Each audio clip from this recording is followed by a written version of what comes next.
here. I thought Angel Reese was a big deal. I thought she was a box office draw. According to her pretend friends in the mainstream media, Angel Reese is a huge star. We have commentators laughing at this. Washington has done that incredibly well so far. Reese missed the first one, still with it, blocked. They realized that they were laughing and then quickly stopped themselves like, oh, I can't laugh. I'm live right now. I can't laugh. I'm live right now. Let me get real serious real quick. Angel, come on, man. That just tells you everything that we've been telling you. This is just confirmation. And what's hilarious is this is confirmation from the people that want to pay the money. Sponsors. Oh, man. Angel Reese fans are going to be pissed. This was an epic embarrassment, bro. Remember, this is a pro basketball player. Won a national championship. Their calling card they'd like to hang over is she beat Caitlin Clark. Remember that. Watch this. Cardoso with the miss. Angel Reese picks it up. What she's good at. Getting another offensive rebound. She says, give me that. How about another? Persistence trying to pay off. Jones gets a piece. Angel Reese won't give up. Jones with another block. Are you serious, guys? Look at this.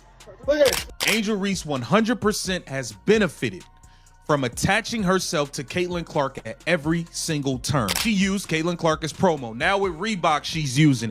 This is nonstop. She has attached herself to Caitlin Clark at every single turn, and she has benefited. Shaq and Allen Iverson are going to go and do what they can to promote their player. Like, even still here, like, you had the Angel Reese saying that she was, taking over Indiana, and there's about 15 fans there. And more of them wearing Caitlin Clark merch than her merch. She pulls up with about 15 fans, and I'm like, take over, Angel, take over. This is her city now. And I'm like, and she's never won a game in Indiana. Angel Reese is making headlines, but not the kind that brands dream of. Her meticulously planned signature shoe debut, a moment designed to be her coronation as a marketing titan, has spectacularly imploded, turning into a public relations nightmare. She thought she could hijack the Caitlin Clark effect for her own benefit, leveraging her rival's massive spotlight to launch her own brand into the stratosphere. But the basketball gods, it seems, have a wicked sense of humor. This was supposed to be her big moment. Instead, it became a stark, humiliating reminder of a brutal truth that has been hiding in plain sight. Angel Reese's brand, her fame, and her marketability are completely and totally dependent on the very rival she has spent years trying to diminish. Take over your trap. I mean, who's she talking about right there? Because Clark takes over every single trap she goes to. In fact, they gotta expand the trap so she can take over more real estate. Every single place she goes to. I mean, there is zero argument to possibly be made that she isn't the biggest attraction, the one that brings the most attention, whatever. It's not even worth talking about. Let's dissect the anatomy of this parasitic brand strategy, because it was both audaciously ambitious and deeply flawed. Angel Reese and her team at Reebok strategically planned to unveil her signature shoe, the Angel Reese one, during the WNBA All-Star Game. The choice of venue was no accident. With Caitlin Clark voted in as a co-captain and the game being held in her home city of Indianapolis, the event was guaranteed to have a massive record-breaking audience, the largest in the history of the sport. Reese's plan was simple: attach herself to Clark's inescapable gravitational pull and use that energy to launch her own product. It's a strategy she has employed since their infamous clash in the 2022 NCAA championship game. Sponsors assured him Clark, coming to his organization, would rake in cash hand over fist. But, quote, they didn't tell us the same thing about Angel Reese. She's not the draw, folks. I mean, I don't know how else to say it. Quote, I don't know if we can make that same offer. Cube initially sent the offer Clark's way when she was an Iowa Hawkeye. But there was a fundamental glaring flaw in her plan.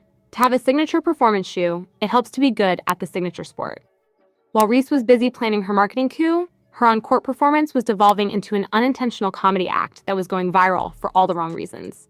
She has become infamous for her historically bad layup percentage, a staggering 31.5%, and while attempting the third most layups in the league. She is, statistically, one of the worst high-volume finishers at the rim in professional basketball. Her low-light reels, featuring Miss Bunnies, airballed putbacks, and chaotic drives to the basket, have become more popular than her actual highlights. Even professional commentators, who are paid to spin everything in a positive light, have been caught on live broadcasts laughing at her inexplicable misses. This isn't the kind of viral Boy, to get popped by 40 at home. Now I'm seeing the Sky fans. It's some Sky fans going at Angel Reese. Sky fans is going at Angel Reese. And I didn't even think about this. Okay, so Angel Reese, you sat out the game before the All-Star game. Then you played in the All-Star game. Then you played one game and said, okay, your back is hurting. Now you're not playing. I don't know. Look, the Sky fans is bringing it up, not me.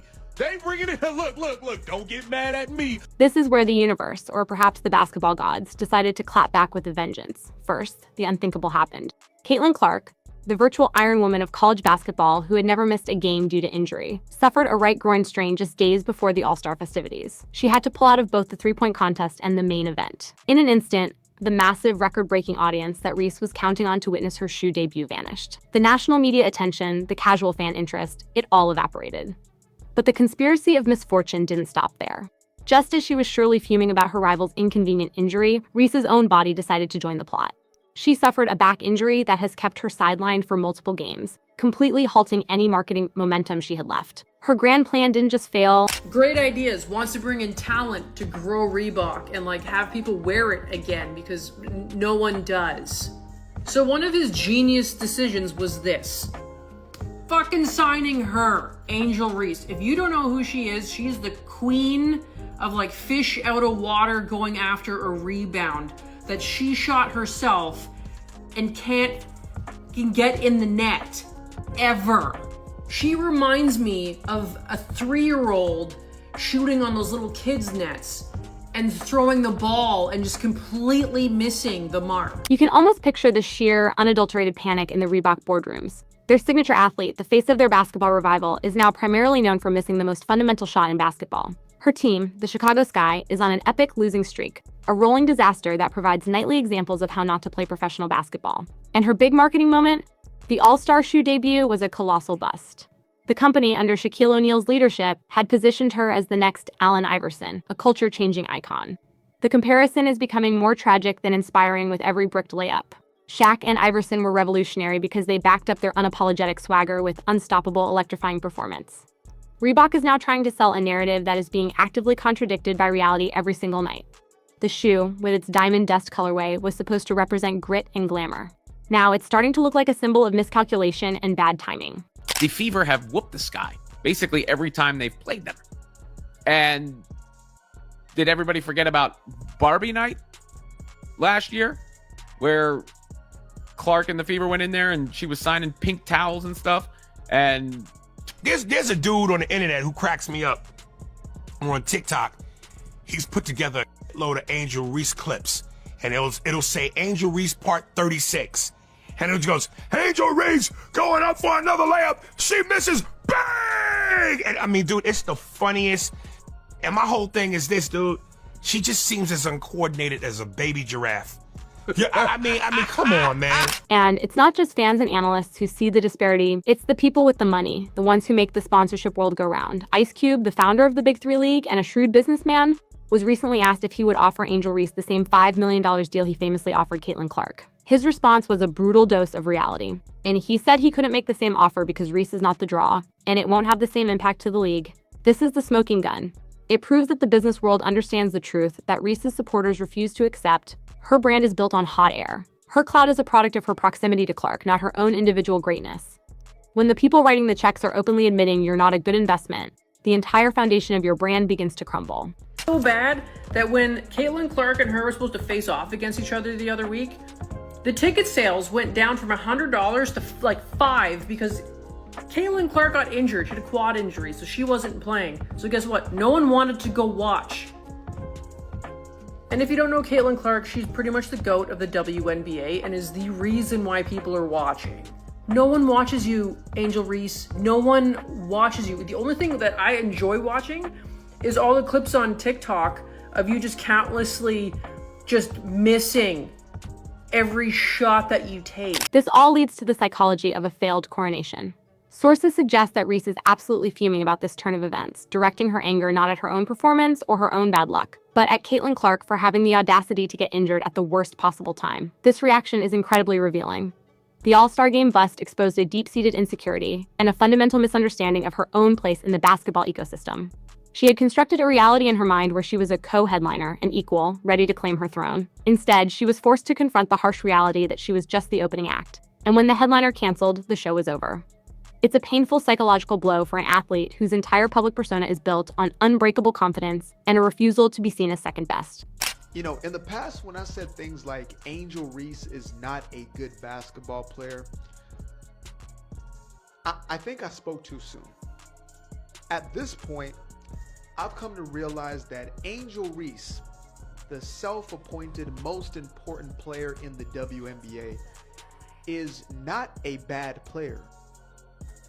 She may be the worst player, at least whose name we actually. In the end, this has become a cautionary tale for the social media age. Angel Reese's grand plan to steal the spotlight backfired, and in doing so, it revealed the uncomfortable truth that her entire brand, her entire relevance in the mainstream, is built on the foundation of Caitlin Clark's stardom. Without Clark to play the rival, the stage is smaller, the lights are dimmer, and her own on-court flaws are more exposed than ever. You can't build lasting success on someone else's star power. Real stars create their own moments, they don't depend on their rivals to make them relevant.